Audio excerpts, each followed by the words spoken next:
retrouver une méditation quotidienne sur l'application Le Monastère. Un vieux moine vivait au bord d'un étang où flottaient des lotus. Un jeune homme vint le trouver, tourmenté par l'attente. Il attendait une réponse qui ne venait pas, un changement qui tardait, une vie qui semblait refuser de commencer vraiment. Le moine l'écouta en silence, puis l'invita à s'asseoir près de l'eau. Il désigna un bouton de lotus, fermé, serré sur lui-même. Le jeune homme demanda quand il s'ouvrirait. Le moine répondit qu'il n'en savait rien. Peut-être demain, peut-être dans 3 jours, peut-être jamais, si quelque chose en lui n'était pas prêt. Le jeune homme, impatient, demanda s'il ne pouvait pas l'aider à s'ouvrir, écarter délicatement les pétales. Le moine sourit et répondit qu'il pouvait essayer, mais qu'alors il n'aurait plus un lotus, seulement des pétales abîmés et une fleur qui n'aurait jamais existé. Puis il ajouta que le lotus ne souffrait pas d'être fermé, que seul celui qui le regardait souffrait de ne pas le voir ouvert. Cette histoire me revient souvent quand je sens monter en moi cette fièvre particulière de l'attente, cette urgence sourde qui voudrait que tout arrive maintenant, que les réponses viennent immédiatement, que les transformations soient instantanées. Je connais bien cette agitation. Je l'ai portée longtemps comme un moteur, croyant qu'elle me rendait efficace, qu'elle prouvait mon engagement, qu'elle était le signe d'une vie intense. Il m'a fallu du temps pour comprendre qu'elle était surtout le signe d'une méfiance profonde envers le rythme naturel des choses, et peut-être envers la vie elle-même. Nous vivons dans une époque qui a fait de la vitesse une vertu suprême. Tout doit être immédiat, la livraison, la réponse, le résultat, la guérison, le succès. Nous avons intériorisé l'idée que ce qui est bon arrive vite et que ce qui tarde est suspect, voire raté. L'attente nous est devenue insupportable comme un vide menaçant qu'il faut combler à tout prix. Et quand la vie ne répond pas à nos délais, quand elle prend son temps, malgré notre impatience, nous souffrons, nous nous agitons, nous nous demandons ce que nous avons fait de mal, pourquoi cela n'arrive pas encore, si cela arrivera jamais. Mais cette urgence que nous ressentons, d'où vient-elle vraiment? Quand je m'arrête pour l'observer honnêtement, je découvre qu'elle vient rarement du réel. Elle naît de mon esprit, de mes projections, de mes comparaisons avec ce que d'autres semblent avoir accompli, de ma peur de manquer quelque chose qui ne reviendra pas. L'urgence est une construction mentale bien plus qu'une nécessité objective. Elle est le bruit de mon impatience, pas la voix de la vie, car la vie, elle, ne se presse pas. Le printemps n'arrive pas plus vite parce que nous le désirons ardemment en plein février. L'enfant ne grandit pas plus vite parce que nous voudrions déjà le voir adulte. La blessure ne guérit pas plus vite parce que nous en avons assez de souffrir.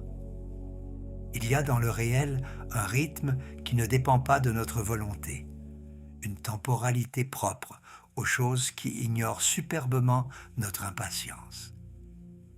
Et peut-être que la première sagesse est simplement de le reconnaître non pas comme une défaite, mais comme une libération. Les sages taoïstes avaient un mot pour désigner cette manière d'être en harmonie avec le flux naturel des choses. Ils l'appelaient Wu Wei, qu'on traduit souvent par non-agir, mais qui signifie quelque chose de plus subtil, ne pas forcer, ne pas aller contre le courant, ne pas tirer sur les pouces pour les faire grandir plus vite. Ils observaient l'eau qui ne lutte jamais et pourtant façonne les montagnes. Ils contemplèrent les saisons qui se succèdent sans hâte et pourtant accomplissent tout ce qui doit être accompli. Il voyait dans la nature un enseignement permanent sur l'art de laisser les choses advenir en leur temps. Un fleuve coule vers la mer. Il ne se presse pas. Il ne s'inquiète pas d'arriver en retard. Il ne compare pas sa vitesse à celle des autres fleuves.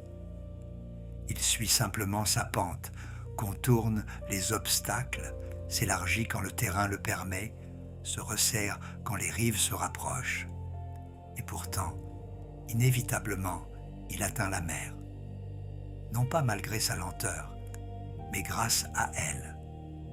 Car c'est cette lenteur qui lui permet de trouver son chemin, d'éroder ce qui doit l'être, de nourrir ce qui borde ses rives, de devenir pleinement lui-même, avant de se dissoudre dans l'immensité. Il y a tant de choses dans nos vies qui échappent à notre volonté, tant de choses que nous ne pouvons pas accélérer quoi que nous fassions. Les rencontres véritables ne se commandent pas. La guérison d'une blessure profonde suit son propre calendrier. La compréhension qui transforme arrive quand elle arrive, souvent après des années de maturation souterraine. L'amour ne peut pas être forcé. La créativité ne peut pas être brusquée. La sagesse ne peut pas être acquise par la seule volonté. Toutes ces choses essentielles ont en commun d'avoir leur propre temps, un temps qui n'est pas le nôtre. Et c'est peut-être là que réside notre souffrance la plus intime, dans cet écart entre notre désir et le réel, entre notre calendrier mental et le calendrier mystérieux de ce qui doit advenir. Nous voulons que les choses arrivent maintenant, et elles arrivent quand elles sont prêtes. Nous voulons contrôler le timing, et le timing nous échappe. Nous tirons sur la corde, et la corde ne cède pas. Cette résistance du réel à nos désirs est source d'une frustration profonde, parfois d'un désespoir. Nous nous épuisons à forcer des portes qui ne sont pas encore prêtes à s'ouvrir. Mais vouloir accélérer ce qui doit mûrir lentement est peut-être une forme de méfiance envers la vie. C'est supposer que si nous ne contrôlons pas tout, rien ne se passera. C'est croire que nous devons tout faire advenir par notre seule volonté, que rien ne nous sera donné si nous ne l'arrachons pas. Cette croyance est épuisante. Elle nous maintient dans une tension permanente, une vigilance anxieuse, une peur de lâcher prise, ne serait-ce qu'un instant. Et elle nous coupe de quelque chose d'essentiel. La confiance que la vie, elle aussi, œuvre silencieusement, invisiblement, mais réellement. Car pendant que nous nous agitons en surface, quelque chose travaille en profondeur. La graine que nous avons plantée développe ses racines dans l'obscurité de la terre, bien avant qu'une pousse ne soit visible. La compréhension que nous cherchons mûrit dans notre inconscient, bien avant de surgir un matin comme une évidence. La relation qui nous est destinée se prépare à travers des chemins que nous ne voyons pas. Ce qui semble être de l'attente stérile est souvent une préparation invisible, un travail souterrain dont nous ne percevons pas l'ampleur. Cette idée est difficile à accepter pour notre esprit moderne, habitué à voir des résultats immédiats, à mesurer des progrès tangibles, à cocher des cases sur des listes. Nous voulons des preuves que quelque chose avance, et quand rien ne semble bouger, nous concluons que rien ne se passe. Mais l'absence de mouvement visible n'est pas l'absence de mouvement. L'hiver semble mort, et pourtant sous la neige, la terre se repose et se régénère. La chrysalide semble inerte, et pourtant à l'intérieur, une transformation radicale est en cours. Les apparences de stagnation cachent souvent les processus les plus profonds. J'ai appris cela à mes dépens, à travers des périodes de ma vie où rien ne semblait avancer, où je me sentais bloqué, en retard, laissé pour compte. Je regardais les autres progresser tandis que je piétinais. Je me comparais sans cesse, et chaque comparaison était une blessure. Je ne comprenais pas pourquoi ce qui semblait facile pour d'autres m'était si difficile. Pourquoi ce qui arrivait vite aux autres prenait si longtemps pour moi. Ce n'est que plus tard, parfois des années plus tard, que j'ai pu voir ce qui se préparait dans ces périodes apparemment stériles. Des racines s'étendaient, des compréhensions mûrissaient, des forces se rassemblaient. Ce que je prenais pour du retard était en réalité de la préparation. Mais attention, reconnaître le moment juste n'est pas une invitation à la passivité. Ce serait un malentendu profond de la sagesse taoïste que de croire qu'elle prône l'inaction pure, l'attente, les bras croisés, que le destin veuille bien s'accomplir. Le non-agir n'est pas ne rien faire, c'est ne pas forcer. C'est agir en accord avec le mouvement naturel des choses plutôt que contre lui. C'est faire sa part, pleinement, sincèrement, puis lâcher l'obsession du résultat. Il y a un travail qui nous revient, et ce travail ne peut pas être évité.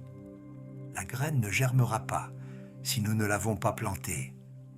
L'opportunité ne sera pas saisie si nous ne nous sommes pas préparés à la reconnaître. La porte qui s'ouvre ne servira à rien si nous n'avons pas la force de la franchir. Le moment juste n'est pas un cadeau passif que la vie nous fait indépendamment de nos efforts.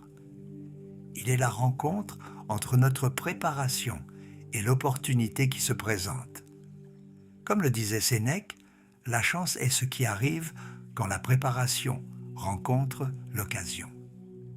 Notre tâche est de nous préparer. Le timing, lui, ne nous appartient pas. Cette préparation est souvent silencieuse, invisible, ingrate. Elle consiste à faire ce qui doit être fait sans garantie de résultat, à cultiver nos capacités sans savoir quand elles seront sollicitées, à rester ouvert et disponible sans savoir ce qui viendra. C'est un acte de foi, au sens le plus profond du terme. Nous faisons notre part en faisant confiance que la vie fera la sienne. Nous semons sans voir la récolte. Nous marchons sans voir la destination. Nous attendons sans savoir ce que nous attendons. Et c'est là que le silence intérieur devient précieux. Car le moment juste ne s'annonce pas à grand bruit. Il ne se calcule pas. Il ne peut pas être déduit logiquement de l'analyse des données. Il se ressent. Il se perçoit dans une intuition subtile, une sorte de oui intérieur qui n'a pas besoin de justification. Les maîtres zen parlaient de cette qualité d'attention silencieuse qui permet de percevoir ce que le mental agité ne peut pas voir. Quand l'esprit se tait, quelque chose d'autre peut parler. Quand nous cessons de calculer, nous commençons à sentir. Quand nous lâchons nos plans, nous pouvons percevoir le plan plus vaste qui se dessine. Je repense à ces moments de ma vie où j'ai su, sans savoir pourquoi, je savais. Ces moments où une décision s'est imposée avec une clarté tranquille, sans l'agitation habituelle du pour et du contre. Ces moments où j'ai senti que c'était le bon moment pour parler, pour agir, pour partir, pour rester. Cette perception n'avait rien de mystique ou d'extraordinaire. Elle ressemblait plutôt à une évidence simple, comme si tout en moi s'accordait soudain sur une même note. Le corps était détendu, le cœur était paisible, l'esprit était clair. Et l'action juste est née de cette harmonie, sans effort, sans doute, sans lutte.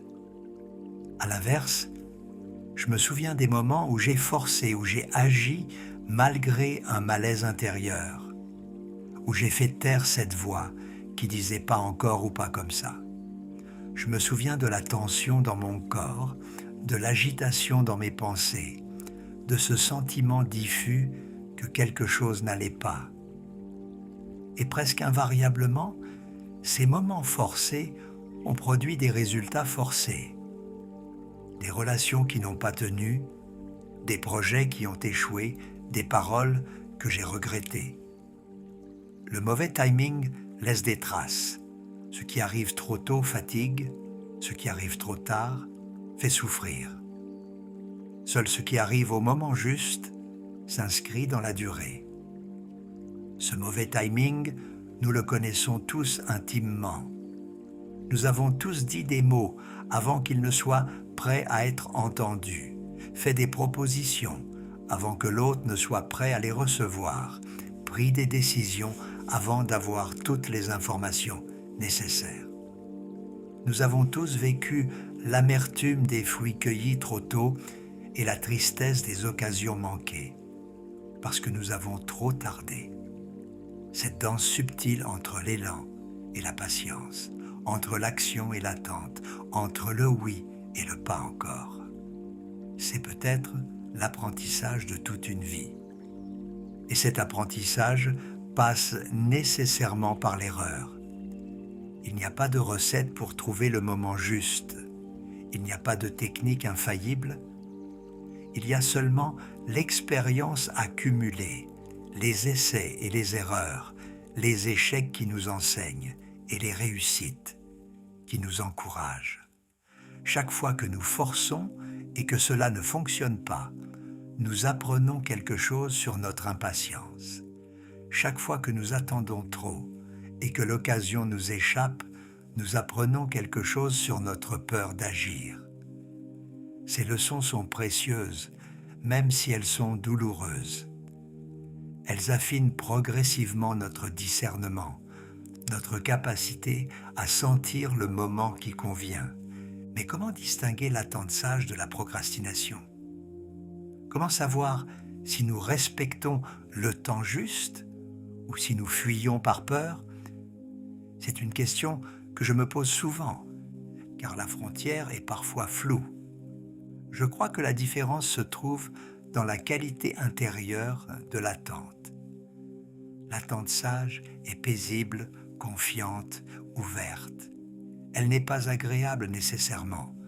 L'attente est rarement agréable, mais elle est habitée par une forme de sérénité fondamentale. La procrastination, elle, est agitée, anxieuse, fuyante. Elle s'accompagne de honte, de justification, de détournement du regard. L'une est un acte de confiance, l'autre un acte de peur. Le corps sait souvent avant l'esprit. Quand je repousse quelque chose par peur, mon corps se contracte. Il y a une tension dans la poitrine, un inconfort diffus, une envie de penser à autre chose. Quand j'attends parce que le moment n'est pas venu, mon corps est plus détendu. Je peux regarder la situation en face sans détourner le regard. Je peux accepter l'attente sans l'anesthésier. Cette différence corporelle est un guide précieux, peut-être le plus fiable que nous ayons. Notre corps est un instrument de discernement que nous négligeons trop souvent. Cette confiance dans le processus de la vie est peut-être la leçon la plus difficile à apprendre. Nous vivons dans une culture du contrôle, où tout ce qui échappe à notre maîtrise nous angoisse. Nous voulons des garanties, des certitudes, des plans qui se déroulent exactement comme prévu. Mais la vie ne fonctionne pas ainsi. Elle est imprévisible, mystérieuse, souvent déroutante. Et peut-être que notre tâche n'est pas de la maîtriser, mais de lui faire confiance. Non pas une confiance naïve qui nierait les difficultés, mais une confiance profonde qui reconnaît que même ce que nous ne comprenons pas peut avoir un sens. Il y a dans ma vie des retards qui m'ont sauvé, des refus qui m'ont protégé de chemins qui ne m'auraient pas convenu. des détours qui m'ont mené exactement où je devais aller, même si je ne le savais pas à l'époque. Avec le recul, je peux voir comment ce qui semblait être des échecs ou des blocages étaient en réalité des réorientations nécessaires. Ce que je prenais pour de la malchance était parfois de la chance déguisée. Ce que je vivais comme un retard était parfois une protection. Cette perspective rétrospective ne supprime pas la souffrance du moment. L'attente reste difficile même quand on sait qu'elle a un sens, mais elle nourrit une confiance pour les moments à venir. Cette confiance n'est pas une capitulation devant le destin. Elle n'est pas une passivité résignée qui se dirait « à quoi bon faire des efforts puisque tout est écrit ?» Elle est plutôt une collaboration humble avec le mystère de la vie. Nous faisons notre part, sincèrement, pleinement, avec tout le courage dont nous sommes capables. Puis, nous lâchons l'obsession du résultat et du timing. Nous plantons et nous arrosons, mais nous acceptons de ne pas contrôler la germination. Nous marchons avec détermination, mais nous acceptons de ne pas maîtriser le chemin. Cette posture n'est pas facile. Elle demande à la fois engagement et détachement, action et lâcher prise, volonté et abandon. Et puis, il y a ces moments où la porte s'ouvre enfin. Ces moments où ce qui était mûr depuis longtemps trouve enfin son expression. Ces moments où les obstacles tombent, où les rencontres se font, où les chemins s'ouvrent comme par magie. Ces moments-là ont une qualité particulière. Ils ne sont pas forcés. Ils ont une fluidité, une évidence, une justesse qui ne trompe pas. Ce qui semblait impossible devient soudain simple. Ce qui semblait loin devient soudain proche. Tout semble s'accorder pour permettre ce qui devait advenir. Ces moments de grâce ne sont pas des accidents. Ils sont la floraison de tout ce qui a été préparé, consciemment ou non. Ils sont la rencontre entre notre disponibilité et l'opportunité qui se présente. Mais ils demandent quelque chose de nous, la capacité de les reconnaître quand ils arrivent et le courage de les saisir. Car le moment juste ne reste pas indéfiniment ouvert. La porte qui s'ouvre peut se refermer. L'occasion qui se présente peut passer. Il y a un temps pour attendre et un temps pour agir. Et la sagesse est de savoir distinguer l'un de l'autre. Reconnaître le moment juste quand il se présente n'est pas toujours évident. Il arrive souvent de manière discrète, sans fanfare, sans signe spectaculaire. Il ressemble parfois à une intuition légère, facilement ignorée si nous ne sommes pas attentifs. Il se manifeste par une clarté tranquille, une absence de lutte intérieure, une cohérence entre ce que nous pensons, ce que nous ressentons et ce que nous percevons de la situation. Le corps se détend, le cœur s'ouvre, l'esprit s'apaise. Ces signaux subtils sont notre boussole, mais il faut avoir cultivé le silence intérieur pour les percevoir. Et c'est ici que se résout peut-être un paradoxe apparent. Si ce qui doit advenir arrivera au bon moment, pourquoi ne pas simplement attendre passivement? Si le timing ne nous appartient pas, à quoi bon faire des efforts? La réponse est que l'attente elle-même peut être vécue de différentes manières. On peut attendre dans l'anxiété ou dans la confiance. On peut attendre en se rongeant ou en se préparant. On peut attendre en résistant au présent ou en l'habitant pleinement. La qualité de notre attente change tout, même si elle ne change pas le moment où les choses arrivent. Faire confiance au moment juste ne nous dispense pas de vivre pleinement le moment présent. C'est même exactement l'inverse. C'est parce que nous faisons confiance au timing de ce qui doit advenir que nous pouvons nous libérer de l'anxiété du futur et nous rendre disponibles à ce qui est là, maintenant. Le moment présent est le seul moment réel. C'est le seul lieu où nous pouvons agir, sentir, aimer, créer.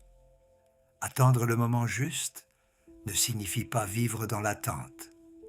Cela signifie vivre pleinement ici et maintenant, tout en faisant confiance à ce qui viendra en son temps. Cette pleine présence au présent est peut-être la forme la plus haute de confiance dans le moment juste. Elle dit « Je fais ce qui doit être fait maintenant et je laisse demain prendre soin de lui-même. » Elle dit « Je ne sais pas quand les choses arriveront, mais je sais que ce moment-ci, celui que je vis maintenant, mérite toute mon attention. » Elle réconcilie l'attente patiente et la présence engagée, le lâcher-prise sur le futur et l'implication dans le présent. Elle est une manière d'être en paix avec le temps, plutôt que de lutter contre lui. Et peut-être est-ce là l'invitation finale de cette réflexion. Non pas maîtriser le temps, mais s'y accorder.